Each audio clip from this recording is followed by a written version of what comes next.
Well, welcome back. Had a week off, bye week. It's kind of nice to have a bye week every once in a while. But we're back. It's Halloween. Hey, hope everybody had a chance to go out. I'll show you a little something here. This is me and my family tonight. So we had a little fun tonight. That's my wife Kayla in the middle, obviously. That's Bowden, the little farmer boy right there, and then Luigi. That's Colton, and Olson on the far right. He is a Lego. So.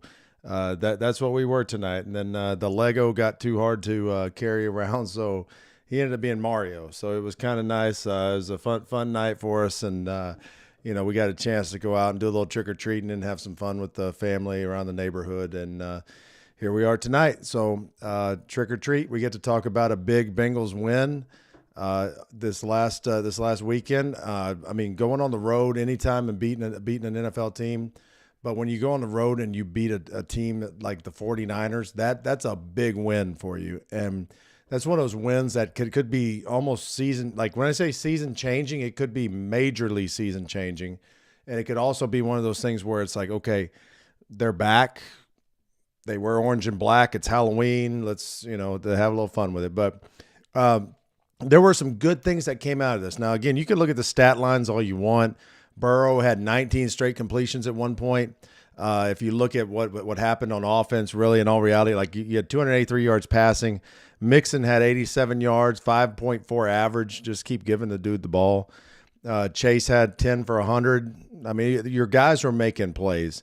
One of the things I heard Lou Anarumo say about the defense was yards don't mean points. And again, that's a big thing. Like they gave up yards, that's fine, but they didn't give up points. That they had 2 interceptions and a fumble recovery. So it's one of those things where, and one of the interceptions I'm going to talk about might be one of the most amazing interceptions I've seen in a long time, and it happened right in front of the quarterback. But if you're talking about just the offense and what they're doing, let's jump into that because I do think that there's some things that the offense did this week that you can tell Burrow's back to feeling good about himself, but they did some things that caused some consternation for defenses. So as we kick into the offensive film here, I just want you to show this. So everybody talks about the offensive line and the woes of the offensive line, and is the offensive line any good? I want you to watch the movement that the right side of the line gets here. This is a simple play. Like they're really just running a duo type play here where they're blocking here, they're doubling here, back to here, doubling here, back to here, back here. And I just want you to watch the movement, though, that the line gets right here. And anybody that's sitting here saying this offensive line can't run block, this offensive line can run block. That's not the issue at all. Look at that. I mean, that's impressive. That is a lot of movement on a pretty dang good front by the 49ers. And what I'm saying here is when you get that kind of movement, that's Travion Williams running up in there. Again, that's an 8-yard run, and really the running back in all reality had to do nothing, but because the line got that kind of movement. And if you watch it from the back end, if you're the running back and you're running up in here, you're reading this guy. This guy goes here, you go here. This guy goes here, you go here. Well, if your guys just keep moving the ball up, all you do is you just get in their hip pocket and you just go for a ride. It's called riding the wave right there. Now, right here, you can see here they tried to get in and get the safety again, but he made the safety miss and kept going. So there's some things that are happening in the run game that I think people need to understand. These guys up front can run block. That's not an issue. And they're getting better at the pass stuff. But let's talk about Burrow on the move. Now, everybody's talked about this play, empty protection. He puts his eyes over here. He's looking here. He's like, well, crap, there ain't nothing there. Let me see if I can find my second read here. Can't find it. Well, if you watch this from the back end, I mean, the guy's been sacked about 4 times.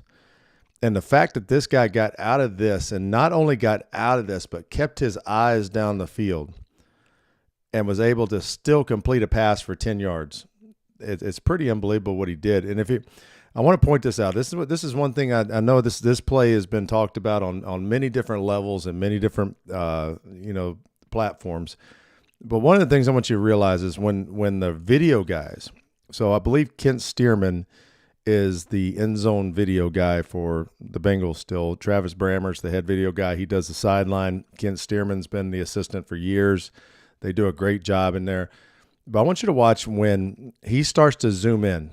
And you can watch this for the rest of the show if you want and kind of watch what I'm talking about. But you'll see when right here, he thinks he's been sacked. So watch, he'll start to zoom in. See how he's zoomed in? That's because the video guy thought he was going to be sacked. So when he zooms in, he's like, oh crap, I better zoom back out. That's one thing that I hadn't really talked about is the fact that it actually, the video guy who watches these guys every day in practice actually thought he was being sacked right here. But again, one of the greatest plays I've seen in a long time from a guy breaking out of it. But again, a lot of people have talked about, hey, his eyes are over here. All right, now his eyes are here. Now his eyes are here. And then at this point, he's just running for his life. So, and the fact that he kept his eyes up once he got out of this thing right here, the fact that he kept his eyes up and found Huggins right there, it's a pretty unbelievable play.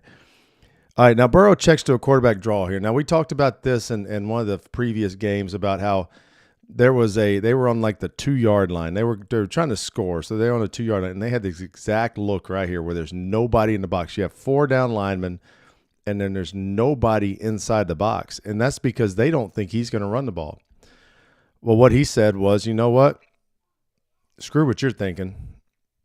I'm going to alert this to a quarterback draw, and I'm going to run this ball, and I'm going to get a first down, and I'm going to lower my shoulder, and I'm going to make guys miss and not worry about getting hit and get up and tell them about it. But, again, if you watch this, like right here, you can see here, this is he alerted the play, and then he went up here, and he's telling he may have alerted it. I don't know this, again, but sometimes what you'll do is you'll alert the play, and it tells the receivers, listen, we're changing the play, and then he goes up here, and he's like, listen, guys, hey, we're going to run pencil right, draw right, or pen right, or crayon right, or whatever the case is, or whatever they call a quarterback draw.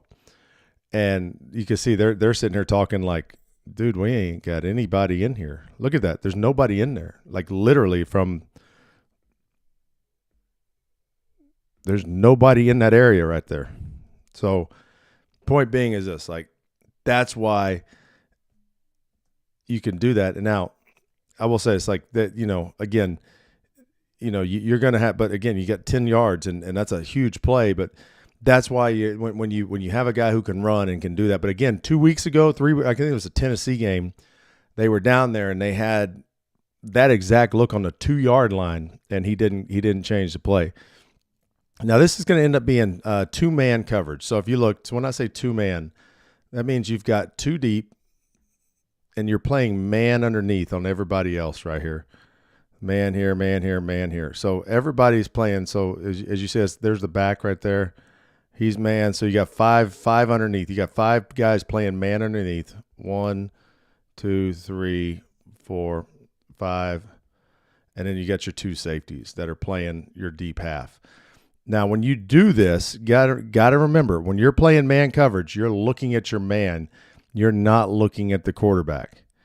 So what happens is you see Burrow's like, well, crap. I mean, the pocket kind of broke down, whatever. I mean, it happens. Well, all these dudes are staying in man coverage. That, again, there's nothing in this area right here to, so when he decides to run, that's how he can run and get things, get these kind of plays right here.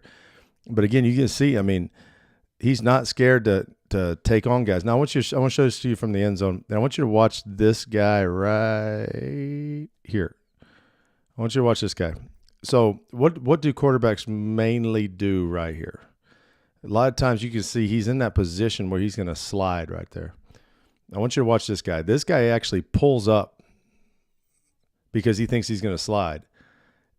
That guy should probably make that tackle. So if you think that guy makes that tackle on the 48, Burrow goes almost damn near to the 38. He gets another 10 yards because this guy right here is so worried about getting a personal foul that, and that's what happens when you see how he's got that posture right there, like, oh, I'm going to slide. Nope. No, I'm not. And he can do that. There's nothing wrong with that. There is no rule against that. So, again, that's what happens when you got a quarterback that can run. So man coverage again. So this time they got man coverage. Now, this is a blitz. So they've got 5 guys. There's 1, 2, 3, 4, 5. There's 5 guys blitzing. So you've got man on the back. You got man here, man here, man here, and you got a free guy back here in the back. So that's man coverage. And I want you to watch. They're all playing man. Now he's man on Joe Mixon. But if you watch this now, as he breaks through, again, I'm going to talk about this with the Bengals defense, but you rush past the quarterback. When you rush past the quarterback and you allow these rush lanes to open up, that's not good for a defense. And again, it's good for the Bengals right now, but he sees that and he gets out of there.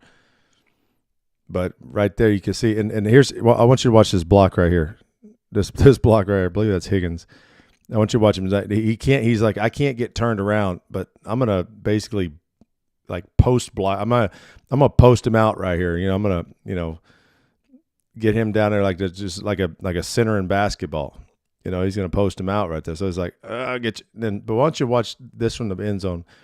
Burrow lowers his shoulder on these guys, and he's not trying to run them over, but he sure as heck isn't trying to. Right here, like he's like, screw y'all. I'm going through there. I'm gonna take this. I'm gonna take y'all with me. I'm not sure that's the best thing for a guy like that to be doing too often, but. For the fact that he's able to do that and he's willing to do that, I think that's a big deal. Now, I'm going to move in a different direction. We're going to talk about the under center advantage. So this is a whole different section of what we're talking about. When you get under center, what does that do for you? Well, for one, yeah, I mean, your quarterback's touching your center's butt. So, I mean, yeah, there's something to that, but we'll get to that later on. But you motion a guy over. You'll see here in a minute. You see the same motion. I'll show you here in a minute. They'll hand this ball off to Boyd here in just a minute. But again, when you have Joe Mixon at 7.5 yards and he gets to get a full head of steam going that way, your linemen get to do this. When your quarterback comes out of it and hands it off, the ball's hidden because it's behind him because he's got his back turned to the defense. So watch. See how his back's turned to the defense? Yeah, if you're in the gun, that ball's in front of you. Like everybody can see the ball. Right now, that ball is kind of behind you. You see how now he goes in, boom, he can do a play action. Now watch these linebackers. It's not much. And again, the NFL is a game of inches. It really is. But the fact that Burrow has gone 1, 2, 3 steps and they haven't moved yet. 1, 2, 3, they haven't moved yet. So if he's gone 3 steps out of here and they haven't moved yet, what do you think these dudes are doing? These guys are about 4 or 5 steps ahead. So watch. I want you to watch right here. Watch. I believe that's Chase. 1, 2, 3, 4. 4 steps. 4 steps before these guys even move. Well, that's a huge advantage because look where they threw the ball. Right behind them. Come right here. Boom. That guy's not yet into his drop, and he's not into where he needs to be. That's the under center advantage, especially in play actions. And again, you can see right there. I mean, look at them. They can't make the decision yet because they don't know. Now at that point they drop. Good, but that's the under center advantage. Here's another one. This is a screen to Joe Mixon. So you're hard play actioning, and this is kind of a cool deal. They're actually going right to go left. A lot of times when you do this, you play action and you come to the side you're going to, and then you end up running the screen over here. They're actually going right to go left, and they're going to throw a screen over here. So they're going to pass set here, and these two guys are going to wait just a second, let him come here, and then these two guys are going to peel off and go pick up these guys right here. And you can see it's an under center advantage of being able to pause them. Now they think this is play action now. So now they got to drop back. So you got them all out of sorts. Again, that's what it does. So you can see right here, it goes right to go left. And again, it holds him. Now look, his eyes are not on Mixon anymore. His eyes aren't on Mixon anymore. Now Mixon gets lost. You get your lineman out. And you let your running back run. And he gives him the stop sign, like, stop. Nope. Hey, stop. pretty cool look right there. So looking at the neck, here's my last thing. So I told you about the fly sweep. So remember I showed you that motion earlier. Now, you show it enough to where it's like, okay, well, they're not going to hand it to him, or maybe they do hand it to him. Maybe you hand it to him first, because if you hand this thing off, then all of a sudden they're like, well, they're going to hand it to him. Well, they have to respect that and think that they got to go here. So now not only do your eyes have to be on your triangle through your guard to the back and the quarterback and all that stuff as a linebacker, but now you got this guy running this way, and now you're not only your eyes in here, now your eyes have got to go possibly out here. I mean, there's just a lot of what they call it eye candy. But right here, they actually hand it off, and it ends up being a good play because, this is 2nd and 5, and it's not a big deal. Like I said, it's not a great run. But here's the thing. What does that do? That opens up all this other stuff that you do when you fly motion and you bring those guys in motion. So point being is I think this is something that if they can expand upon the under center thing, it'll be a good deal. Now, talking about sacks, okay? So this was man coverage, and you could see it with the motions. So watch, and when I say that, you see how 54 is going out here, and there's Mixon out there. So when Mixon runs back in, the linebacker runs back in. So it gives you a big man zone tip. But watch this, when the next motion happens, he runs across. So you got man coverage. That's a huge tell right there. Great deal. Now, no one is open right here. They literally have this thing pretty much blanketed. So you can't sit here and say, okay, well, this was an O-line issue, because really, if you look at the pocket right here, it's not bad. Yeah, they're getting pushed back a little bit, but they're also got a full head of steam right here, linebacker running down in there. But again, when nothing's there, he's trying to get out, and sometimes it happens. Listen, they won. They get paid too. I know people don't want to hear that. Bengals fans don't want to hear that. The other team gets paid too. They got good players too. So all this stuff, that's why every week in the NFL, you just never know who's going to win. So, now looking at the next one, Orlando Brown, I thought this guy had a pretty good game. In all reality, for what he was asked to do going against Nick Bosa, you almost called him Joey Bosa. Same Bosa. They're all Bosas. Y'all are most of y'all listening from this are from Ohio, so they're all Bosas. But Nick Bosa here, you can see, he just got right here. He got that long arm little, run around swipes, underneath move there, and just sometimes, man, those guys get paid a lot of money to do what they do too, and it forced Burrow up in here. Now you'll see right here too. Kappa gets shucked right here, so right here you can see right there you see where his hands are, and the D lineman just got right there, bam, got a hold of his shoulder. So again, it's one of those things where when you got him going under, forcing Burrow back up, and then you get that shuck right there, that means perfect shot of it right there. You can see the shuck of it right there with the arm. So anyway, sometimes, hey, again, their guys get paid a lot of money too. Now this one right here, this one was actually trying to throw a stutter go, like a stutter and go to Chase. And this guy actually down here, number 7, who here in a little while I'm going to show you, just gets absolutely brutalized by, just mastered by Huggins later on. Just totally gets taken advantage of. But right here, he actually does a good job right here of holding. He hangs tight, stutter and go. And you can see right now, he's looking at this stutter and go the entire time. And then he's like, oh, I don't have it, and just can't get away. I think they thought they were going to have it. I think if, his eyes could have gone back to Boyd and probably tried to have done that. But again, I think this is one of those plays that they either saw on the sideline or they had game plan. They said, listen, this is going to work. You've got one read, and you can see really in all reality, he doesn't come off of that read right there. And again, these guys are doing everything they can to hold up. This is really a good job by Joe Mixon. I don't think he gets a hold of his foot, maybe just a little clip right there, but you always tell your running backs, do not touch the offensive lineman. Do not touch the offensive lineman. Bottom line. And because you'll always knock them off of their blocks, and the second they feel somebody touch them on the back, they get all flustered, and offensive linemen are weird. Now, this could have been like the greatest play in Bengals history if they would have let this thing go. I mean, think if that would have happened. Think about how many Cincy hats would have been on the market right here if this would have happened. Boy, I'll tell you what.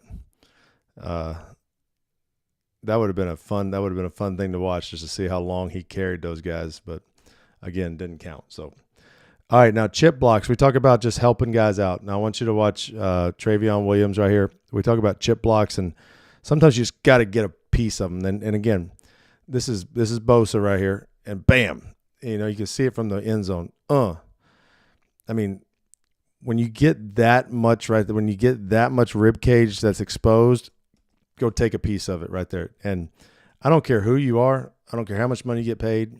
A rib shot does not feel good. And I'm not sitting here saying that, I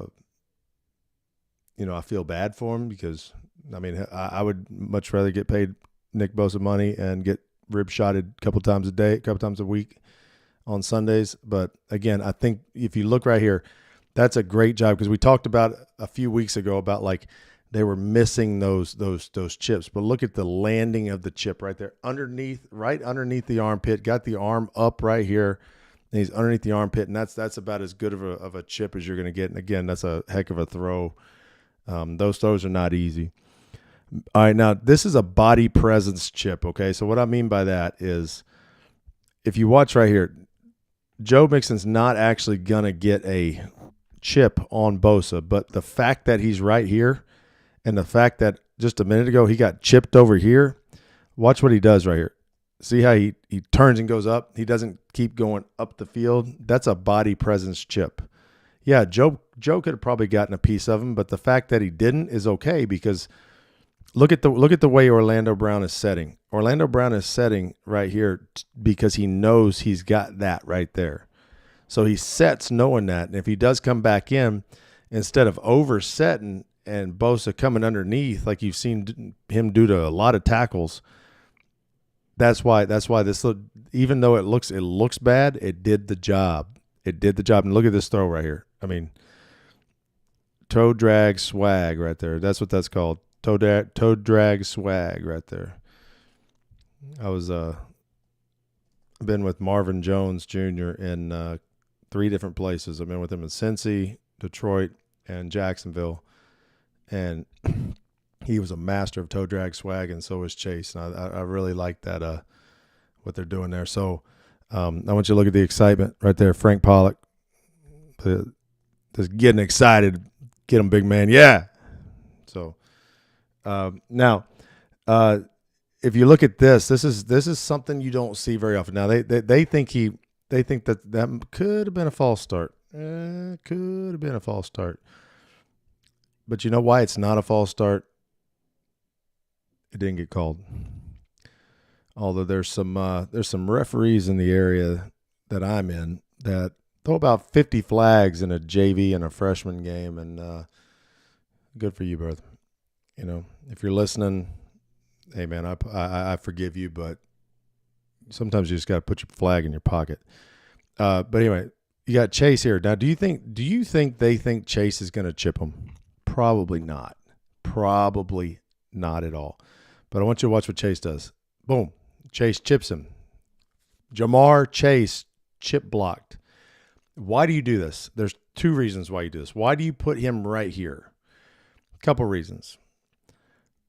If you look at the way that they're playing coverage, that gets you on a linebacker right here. So when that happens right now, okay, if they're playing man, which God bless him if they are, he's got a man. So you got to think, it sure looks like they're playing some form of match coverage. It looks like some form of like quarters match, like they're playing quarters over here. You can see they're playing, kind of like here, but they're matched up on those 2 guys. But watch when he chips this guy, he gets lost, and he's going to end up running right over here. And watch who covers Jamar Chase on this play. Not a single person on San Francisco's defense covers the best player on the field for either team. Boom. Chip.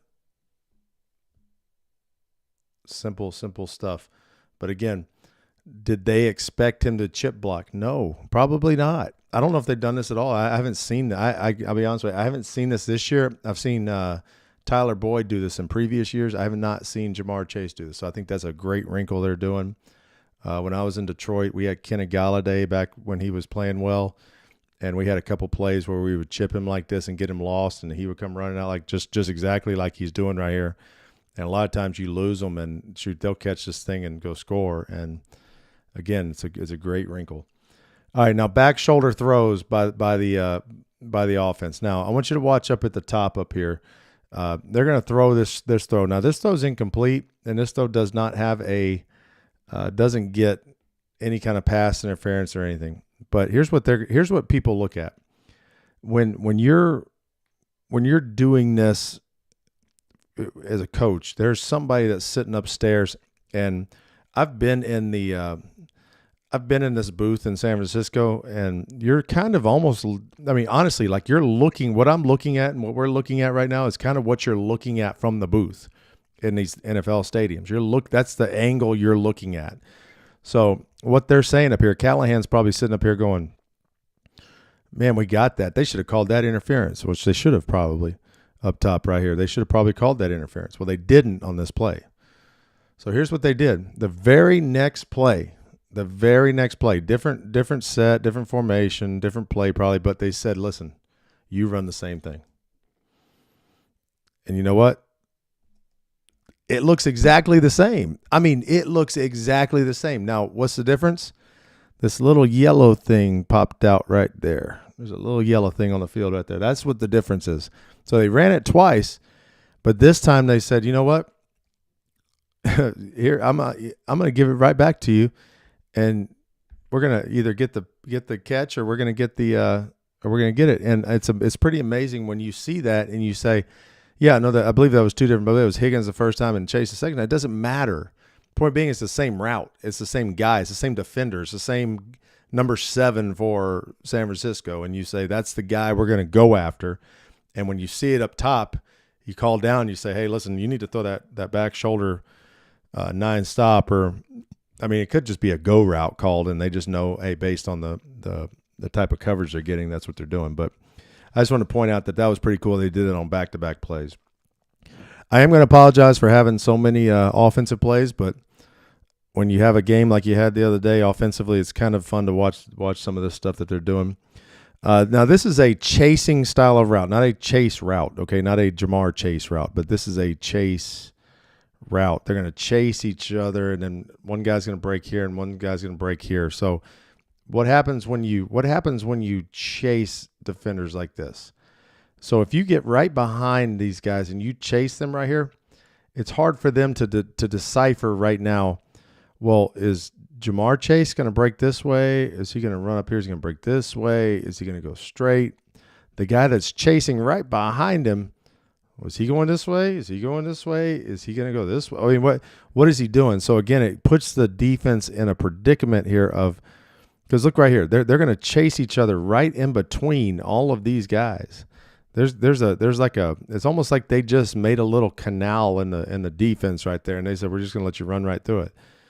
Now Chase is going to break here. Now watch Boyd. Boyd's going to break right underneath it right here, and there's 0 people there. Now this is just cover 3, so you have a guy here, guy here, guy here. Those are your 3 deep, and then you're going to have 4 underneath, and they're going to stay roughly in this area. So once I delete this out of there, there's a big void right there, and that's a void in cover 3. If you're a spot drop cover 3, which this ends up being, and when I say spot drop, there's spots on the field they're dropping to. And when you have a spot drop team and you're not playing any kind of like carry where you're playing man on a certain guy or anything like that, there are voids. There's a major void right there. And again, this little chase right here that they did, they're chasing these guys. I think that's a really good concept. And he broke it off, and boom, you hit him right in that void. And Simple stuff, but it's kind of it's good to see that they're doing. Now I want you to watch him throw this ball. Like he doesn't even step into this. Look at that.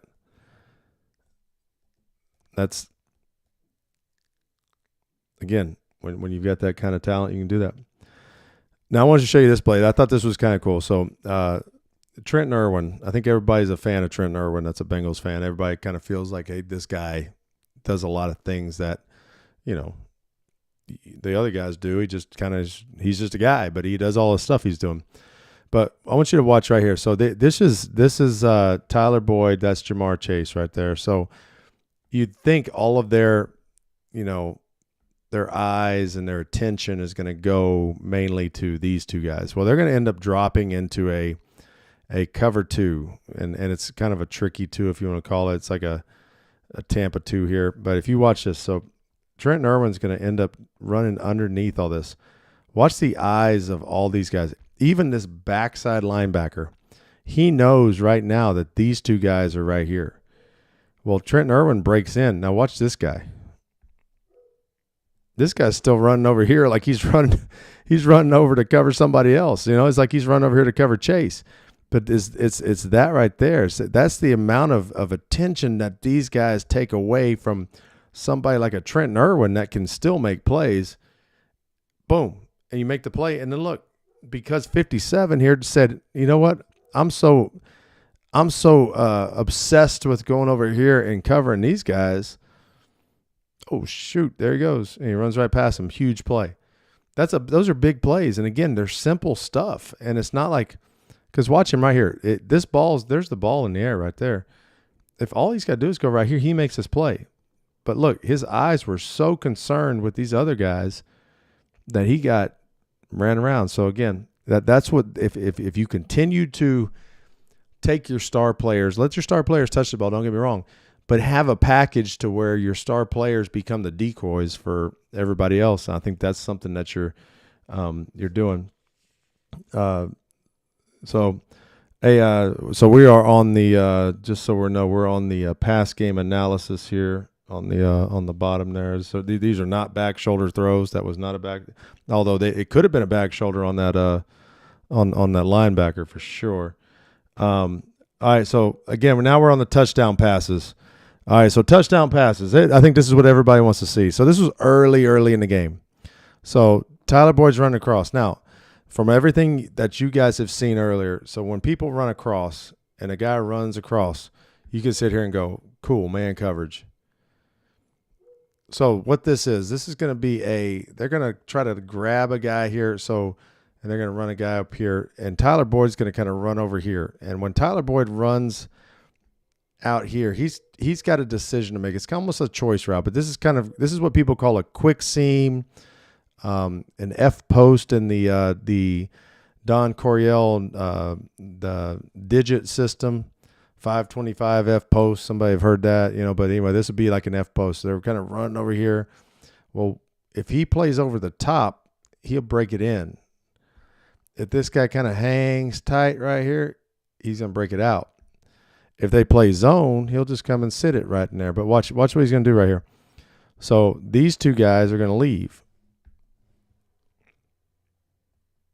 Now you've got one-on-one with Tyler Boyd. Well, this guy stayed inside of him. See how right now where Tyler Boyd is, this guy's inside. So he can't really break in there with full confidence. But you know what he can do? He can go up here and see that N up there on the screen up there, that big N they got. He's got that whole area up there to go up there and catch that ball. And again, I mean, freaking just easy throw for my man Burrow, just dropping it in the bucket right there.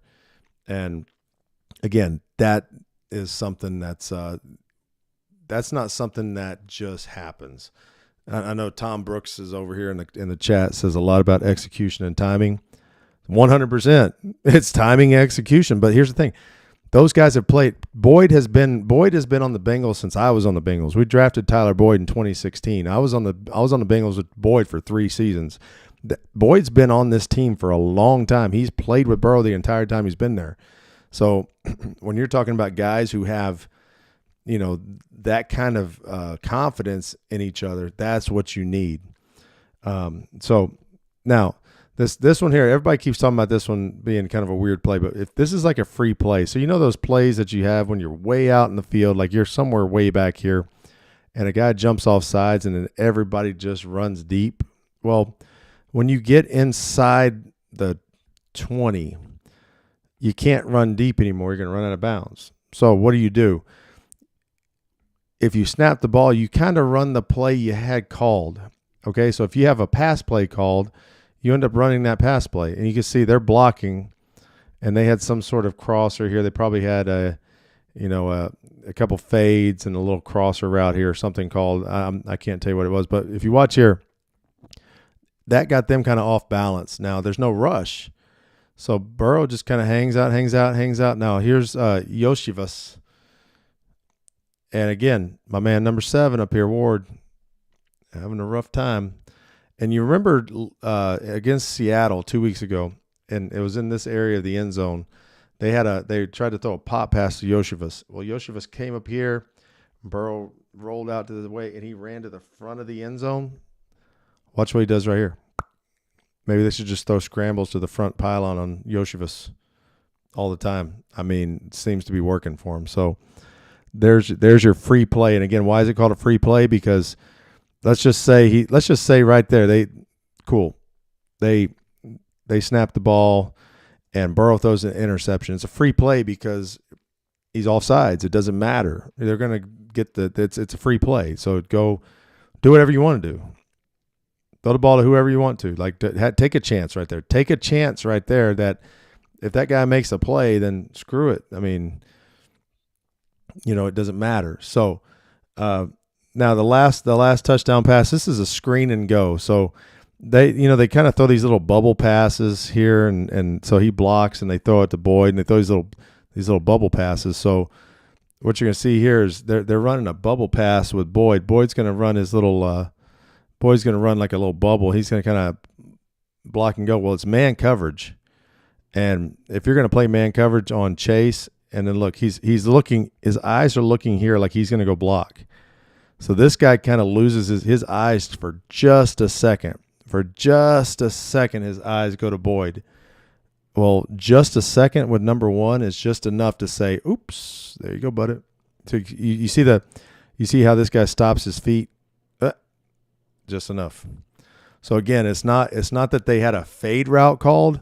They were doing a fake screen, and it was this part right here, that little eye candy of Tyler Boyd that caught this guy's eyes for just enough to stop his feet right there, cross him over, and it was just enough to give Chase that little bit of advantage. And again, that goes to guys upstairs. I think you give Brian Callahan credit for that, probably for seeing something upstairs where they were, there was some sort of, in certain situations, you might get man, but it also, you can see Tyler Boyd even knows, like right there, he's like, man, that's my dude. My dude just scored a touchdown because I came out here and did this thing and caught that guy's eyes where he could run past him. So again, it all fits together.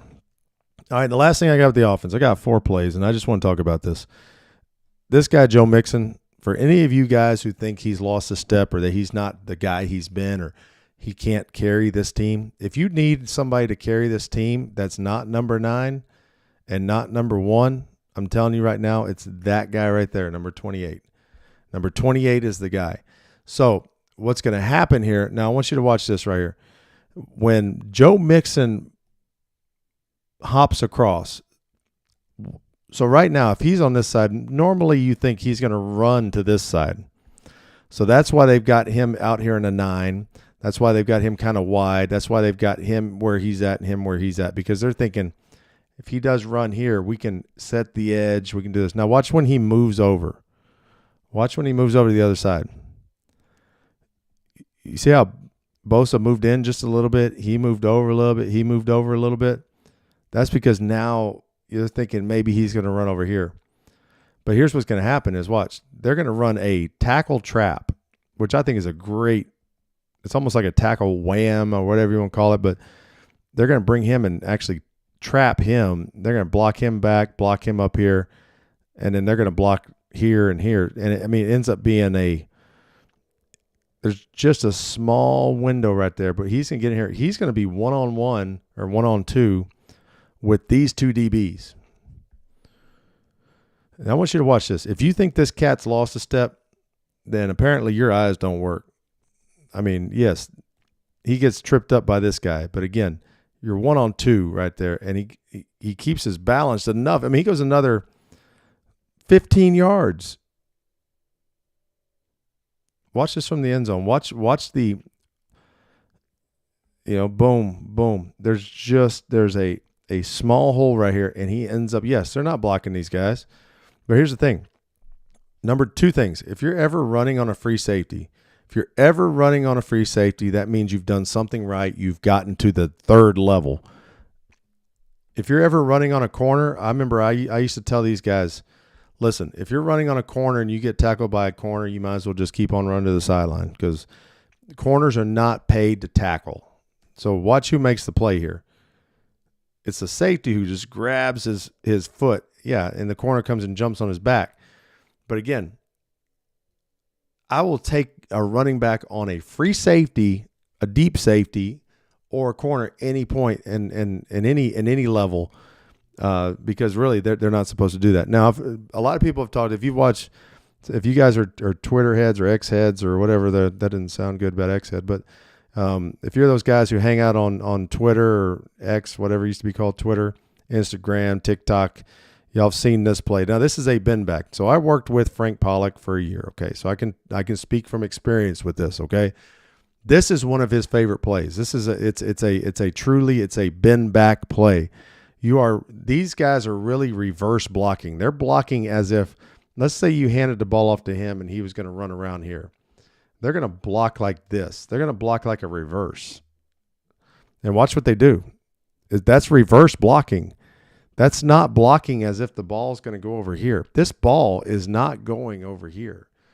This ball 100% is coming back over here. Now, why do you do this?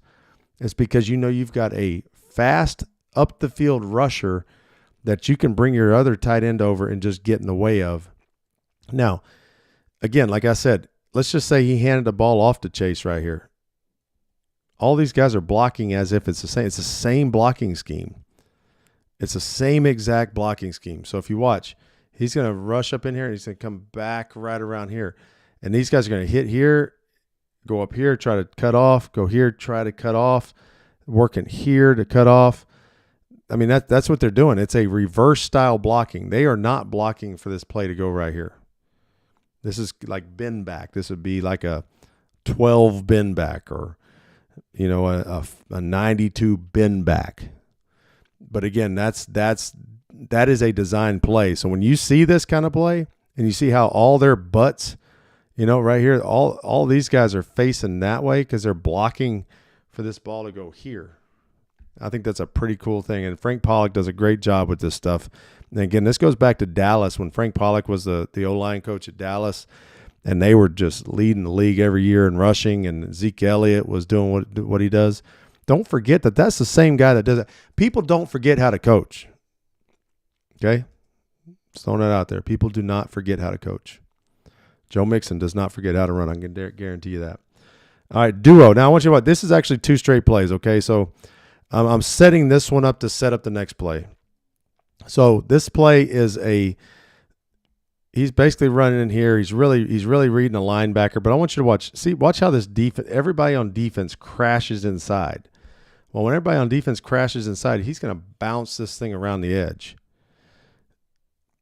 And that's what you do. When the more you run down in here, the more you press that thing in there, the more you get these guys to jump in, the more you're going to have that bounce around the edge right there. And again, that's a big time play right there. So he's really reading this guy. In all reality, when he comes down in here, he's really reading this guy. If this guy goes here, he goes here. If this guy goes here, he goes here. But if the entire defense crashes inside, boom, and you bounce it. And that's called a bounce read. So right there. Now, that's Nick Bosa. Yeah, you better run. But here's the thing. You're Joe Mixon. That's Nick Bosa. I guarantee you, Joe Mixon's like, I can outrun Nick Bosa. So if you go to the next one, this is the touchdown at towards the end of the game. If you see it from it's the same thing. Now watch this entire defense just crash inside. Make one guy miss. Make one guy miss. The entire defense crash inside, and you can do your dance there, brother. He tried to teach me this dance when I was there. I can't do this. I tried. I honestly did. For one, I'm just old and fat, but but again, that's where that came. But again, I guarantee you, when they saw that on the previous play, that right there, they came back. This was about 3 plays later. Bam, he breaks it around, and good for him, man. This is like a homecoming for Joe. Joe's from Oakley, outside of Oakland, not Oakland, but Oakley, Freedom High School in Oakley, California. So it's cool to see him go back and do what he does, man. And there is no video proof of the dance attempt. I wish there was. I would gladly give you the video proof of it if I had it. Maybe one day.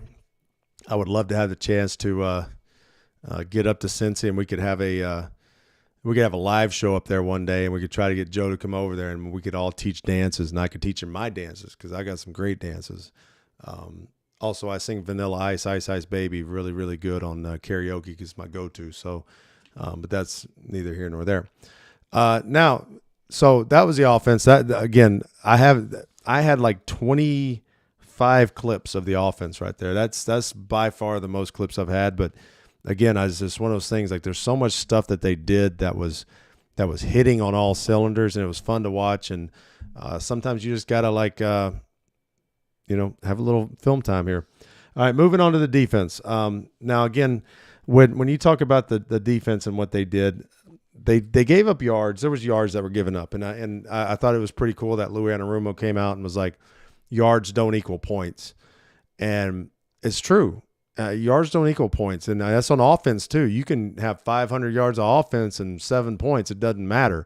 Yards don't win games. Points win games. So, however you get the points, or however you don't give up the points, doesn't matter. You just score, or don't give up the points. Now, one of the things I want to talk about is the under center advantage, and this is one of the things right here that I think is again, you talk about the Bengals running under center, but watch this when McCaffrey runs, and they're known for outside zones. The Shanahan offense. You can go back to Mike Shanahan, go back to Jay Gruden when Kyle Shanahan was his coordinator. Sean McVay, that whole group. I mean, is and really even Zach for some part of it. I know Frank Pollock's a wide zone guy, outside zone guy. And again, that goes back to this whole system right here, but if you're under center and all this is going on, watch how long it holds these two linebackers. I'm just making a point from the previous film right here, but again, it's just enough to get that guy into that kind of void right there, and it just, it holds him just long enough. So I think if the Bengals can expand upon that, it's not a bad deal. Now, DJ Reader is wrecking shop up here, and I think this might be actually Tupo. But again, this whole group up here, these interior guys that you don't ever think about, those guys right there are causing issues up front, and so it is, it is something that people need to pay attention to is those guys up front. Now, run defense. Let's talk about the run defense for a minute. Now, this is 3rd and 1. Okay, this is 3rd and 1. What are most people doing on 3rd and 4th and 1 now? Well, they're running the good old quarterback sneak. I will not call it what people call it because I think that's kind of stupid sounding, and I'm not going to call it that. But it's something that they push on. So anyway, most people are doing that. Great, and it works. Trust me, it works. I mean, go watch Philly. Philly's had one bad one, I think, because he dropped a snap the other day. Excuse me, got a little dry throat there. But if you watch this right here, they're trying to do a fullback dive, which in all reality, your quarterback just had a concussion. So do you want your quarterback running a quarterback sneak? Probably not. So you're going to give it to Kyle Juszczyk, all right? and one of the best fullbacks to ever play a game. I mean, honestly, has a chance at some point to be a Hall of Famer because the guy's that good. I'm telling you that from being a running back coach's perspective. You don't have very many of these great fullbacks anymore, and he's one of them.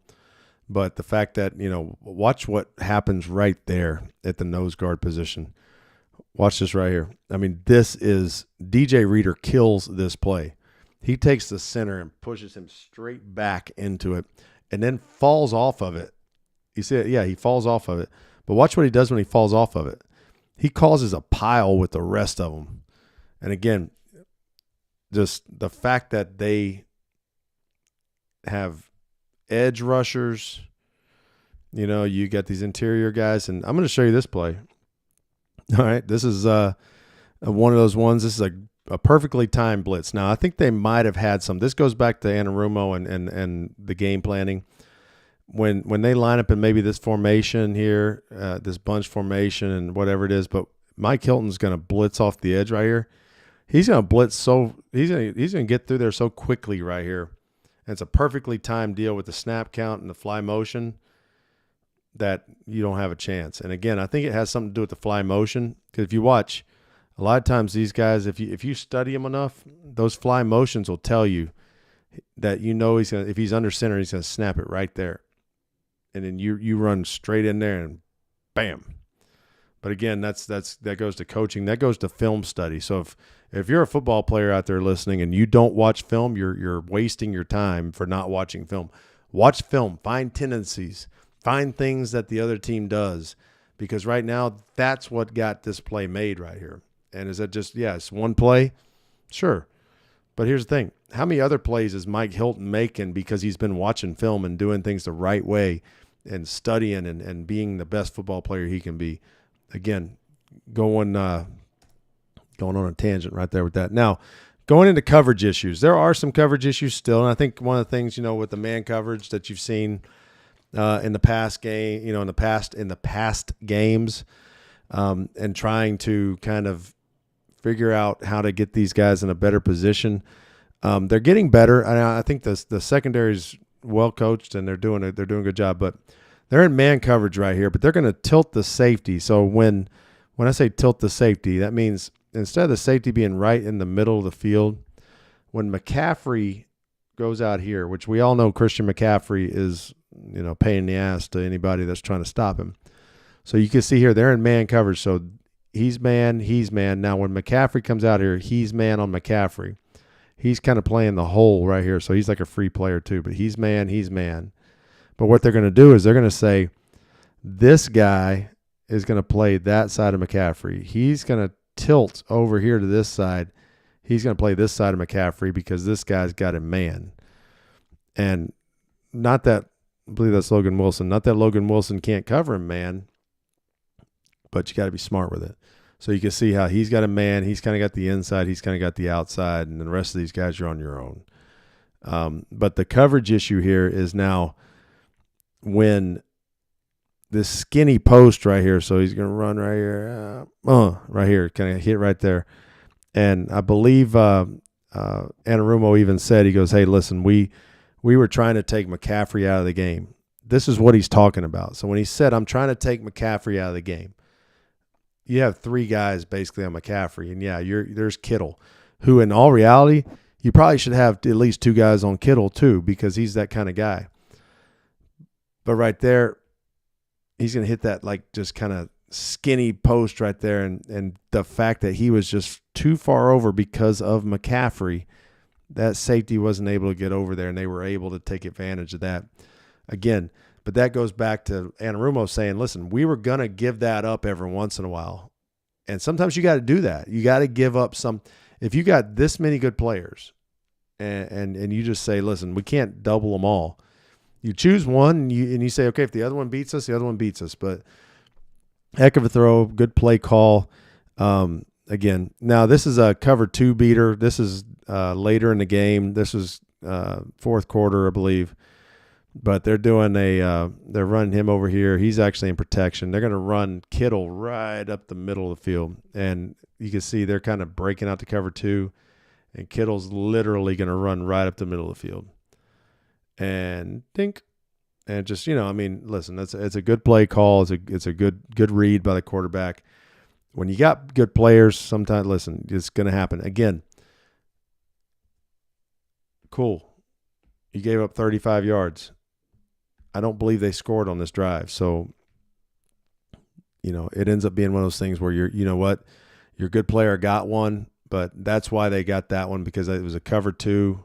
You can see the feet up there kind of at the top. But I mean, when you got that big of a deal, and then you got your Tampa guy, and you hit it right over the top of him. It's a tough deal. But I mean, that's why they got good players too now. Now this blitz causes Purdy to scramble. Okay, so Purdy's going to end up scrambling through here. This blitz is going to cause him here to scramble. And again, this happened twice. I want to show this will show up here in a little while too. Keep this in mind. I want you to watch the right tackle. The right tackle is going to set out here and not take the inside guy. Well, here in a little while, he's going to set out and then go back for the inside guy. So it comes back to bite him both ways. But really, you're hot right here unless he's going to block him. So it looks like right here, like I would assume that the running back actually should be blocking him. He should be blocking him. So again, that it's a busted protection. But Purdy starts doing this. Now they're playing man coverage right here. So I want you to watch the two Bengals guys down here. It's not that they meant to do it, but due to the route concepts, they ended up actually like kind of knocking each other off. And it's one of those things where, like, sure, I mean, any other route concept, they may not get knocked off, and it may be a sack. It may be a throwaway. It may be an intentional grounding. Who knows what it is? It could be a sack. But right here, he does get out of the pocket, and those guys fall down, and that's why he was so wide open. That's one of those things, again, they're going to get you every once in a while. It's like, they talk about the college kids. They're on scholarship too. Well, you know what? They pay these dudes a lot of money too, and they're going to get it done.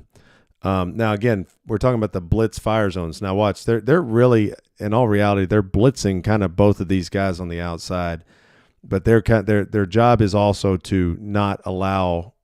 They're trying to kind of butching these guys is what it's called. It's like they're trying to hit him. He's trying to hit him, and then they're really kind of blitzing more or less. But again, you can see they're playing like a kind of a bracketish coverage where it's like in and out here, and 2 over 2 here with him kind of hitting this guy and this guy sitting in the middle. Well, you take your chances with this, and right here he's really got him. Now the problem is he should stick over here just a little bit, and he's blitzing here. Well, the problem is there's really a hole right here, and the crazy thing is that's really the guy he should probably throw it to, but he throws it across his body way over here. Throws it to McCaffrey, I guess, because he's got something with fantasy football points or something, I'm sure, to get some fantasy football points. But I don't know, maybe not. But again, there's voids when you do blitz guys, and you can see he's ended up blitzing. When you do blitz guys, you end up with some voids in there, and you take a chance, and sometimes it comes back to you. But again, that's one of those things where I don't know. I don't even know how to say your name. Yes. Appreciate you sticking up. Really do. It's 2 a.m. Hey, I appreciate it. It's always on replay. Love to see anybody who's watching this stuff on replay too, and I appreciate you being here. I appreciate you in the chat. Anybody, all you guys in the chat. Appreciate y'all. All right, losing contain. Okay, now we keep talking about this as a kind of been a theme the last few weeks. Now, when a linebacker runs out, number one, let's teach a little football. When a linebacker runs out, that's man coverage. Okay, a linebacker does not run out here and play cover 3. A linebacker does not run out here and play cloud corner. A linebacker runs out here because he's covering a back or a tight end or whatever the case is. So you see when he brings him back in. Now, here's the thing. Like I said earlier, they were playing like it's like a buddy system. You see that? Look, he's got him. They're really bracketing him right there, or banjoing him, whatever you want to call it. And you can see they're playing a double team on McCaffrey. And that's the stuff that Anarumo was talking about. Sometimes you got to give up coverage in other places to make sure their best player doesn't beat you. And it's like taking away their fastball. They took away San Francisco's fastball in the game. So again, it's one of those things. Now, if you watch this, again, I talk about rushing past the quarterback. Most of these guys are going to rush past the quarterback. It's tough when you rush past the quarterback because then this guy's got to play both sides of that guy, because what happens if he goes here, then Purdy's going to run out here. What happens if he goes here? Well, Purdy's going to run out here. But if they would stay in these areas and push in and collapse the pocket, it doesn't make it as easy for him to break out of there. So again, they lost contain, big run, again, if you look at this one right here, they rushed past the quarterback again. And again, I'm not going to get mad at Hendrickson because the guy makes so many plays. But when you rush past the quarterback like this and these guys stay inside, again, you've got a humongous lane to step up in. And right now, these guys are smart enough to know, okay, he's running, so I'm going to turn into a blocker right here. And, he ends up pulling out of there.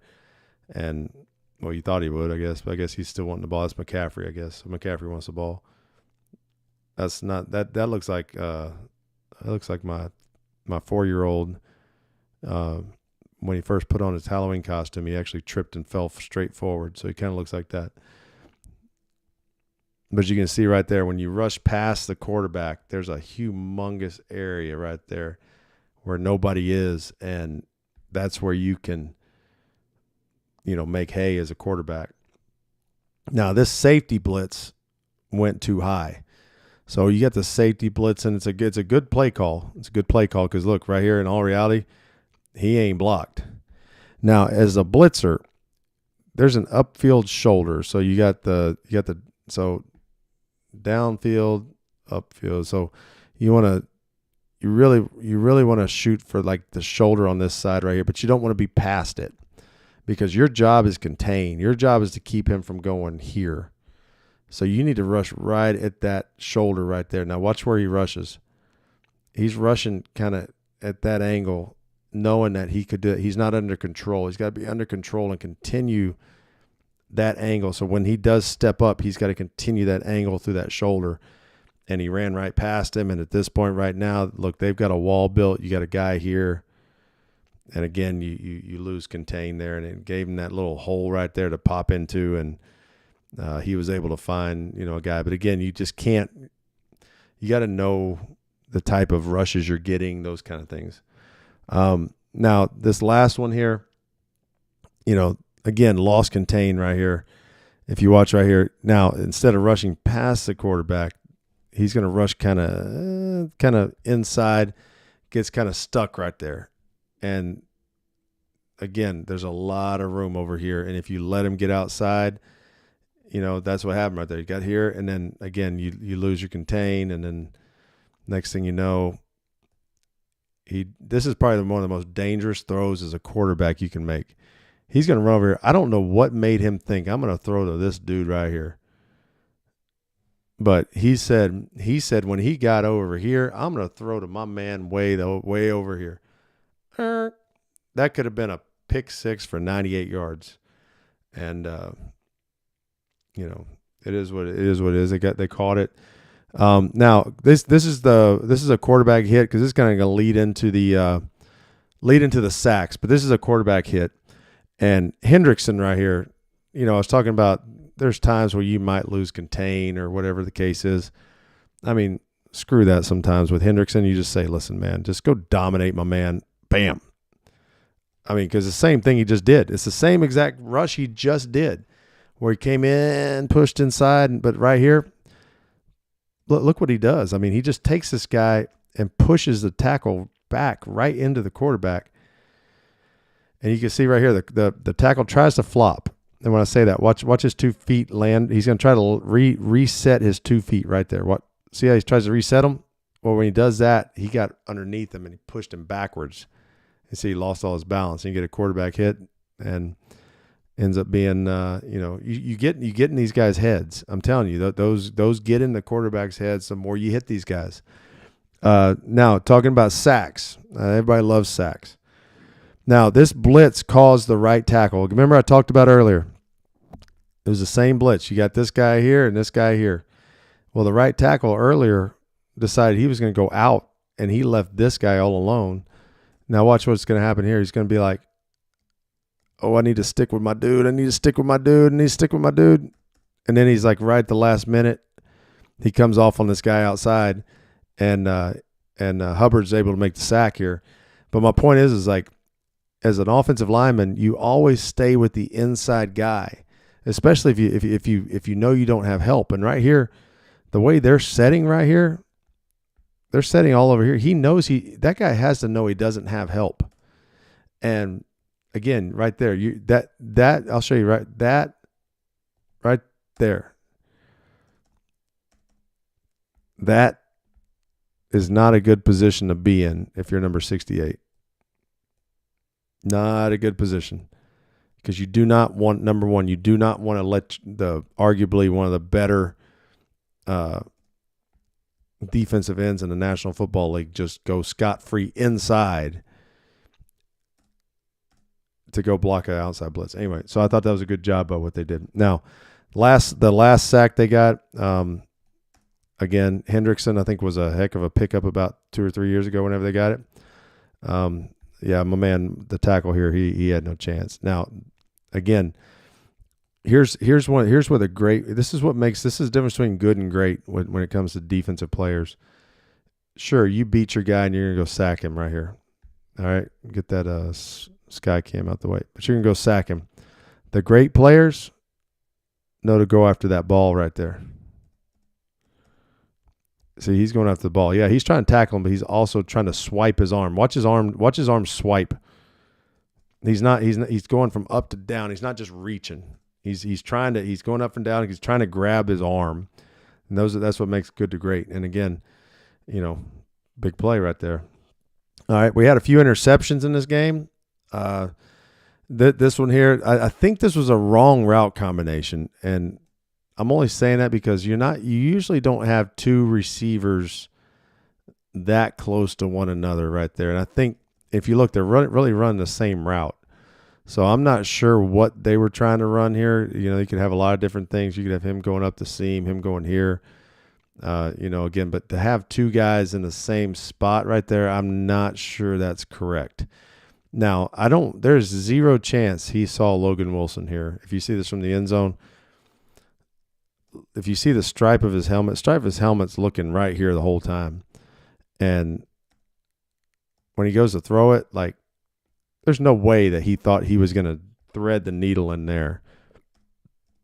I mean, there's two guys there's two guys about to make the play right here. So again, I think this is Purdy probably just pushing things right now, but again, I do think it's also a screwed up route combination on the 49ers part. But again, is that a knock on the Bengals for getting the interception? No, that they took advantage of it. You take advantage of them messing up. You want them to mess up. You want the other team to mess up, and you take advantage of it when you got it.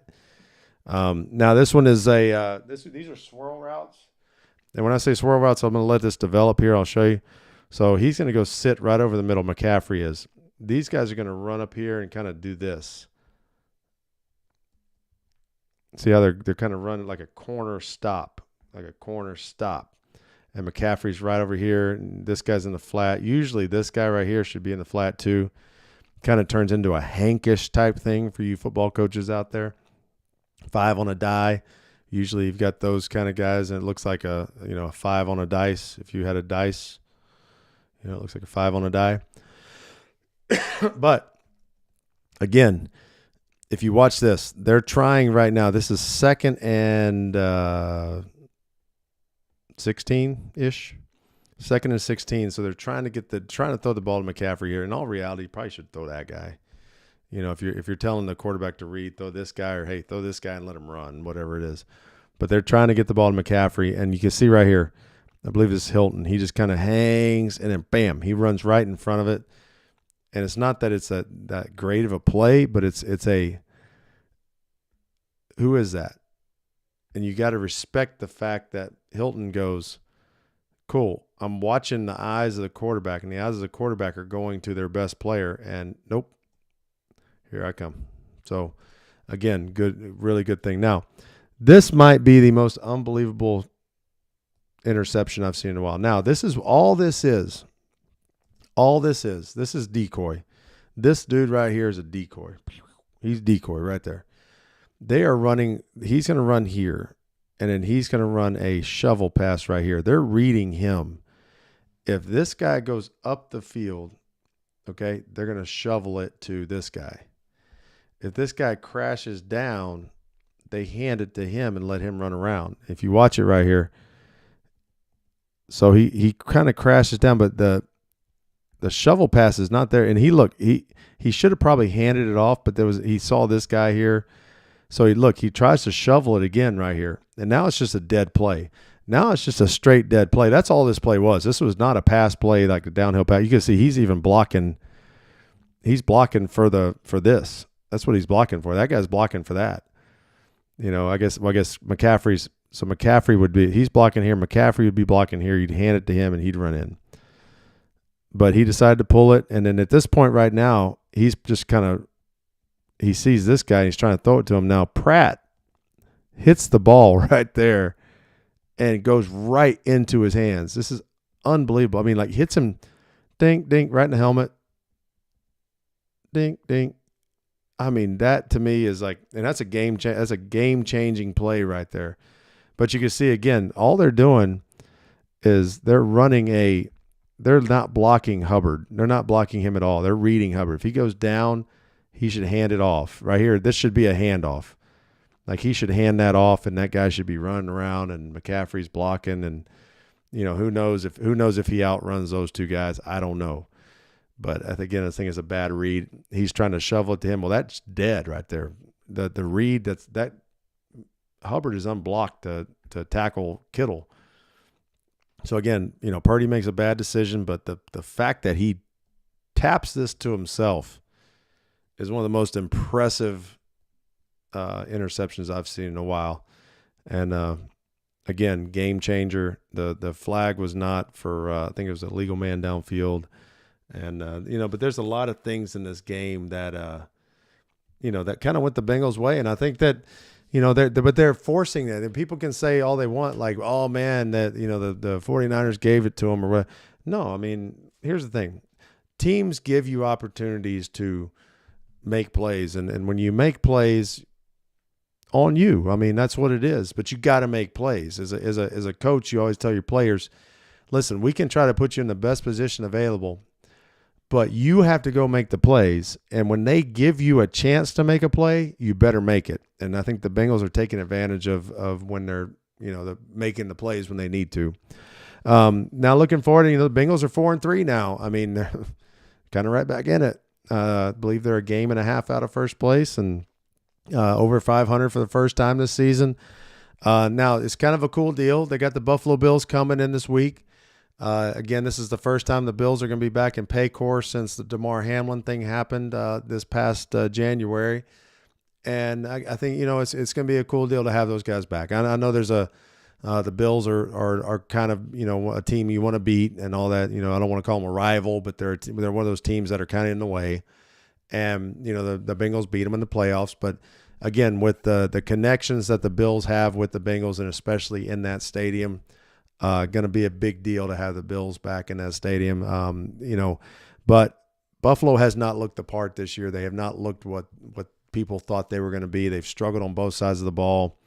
I think this is a chance for the Bengals to gain some ground on a team that's just barely in front of them. And, it'll be one of those fun games, a Sunday night game. Lights will be on. People will be tailgating all day. I know how you Cincinnati folks are, guys. I lived there for 9 years. I know how you guys are. Those night games are fun. So y'all go have fun this week. I will see you guys next Tuesday. I appreciate everybody in the chat, and we will see you guys next Tuesday at 9 p.m. right here on Chatterbox Sports YouTube channel. Again, appreciate you guys coming for Chatterbox Clicker. We'll see you then.